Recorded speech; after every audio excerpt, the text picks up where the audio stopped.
General, thank you. And I want to steal one of your lines. Never forget. Pam never forgot. The president never forgot. This FBI never forgot. And certainly U.S. Attorney Pirro never forgot. When an act of terrorism of this magnitude strikes at the heart of our nation, we go to work. President Trump has given us the full resources at the FBI and across the interagency to make sure we deliver justice. And Pam, you're right. Dan and I did sit down early on about this to bring justice, but you led the effort. You brought together the interagency. You said we are going to get this done because no one agency alone can do it. So we are thankful to have an Attorney General at the Department of Justice who works together with every single cabinet secretary and enforce the law. What you saw today, and I want to get, or what you're going to see today, I'm going to address it in a minute, but I want to remind the folks out there the work of this Department of Justice.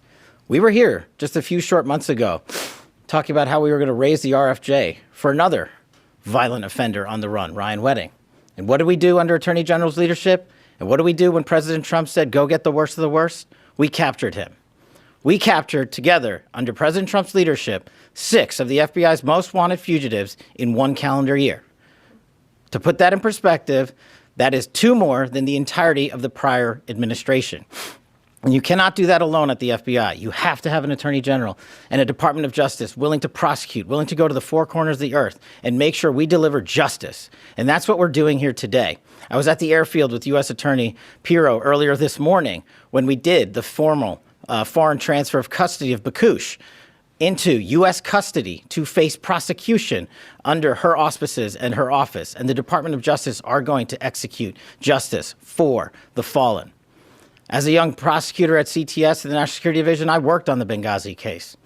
This was very near and dear and personal to me. We lost 4 brave Americans in Chris, Sean, Kyle, and Steve.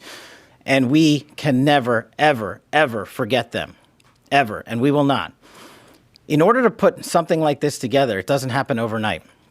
The FBI's hostage rescue team, the FBI's critical incident response group, our special flight operations unit, and countless others, along with the agents in the New York field office who never forgot Benghazi and never let the world forget it, endured over a decade to bring yet another terrorist who killed 4 Americans to justice.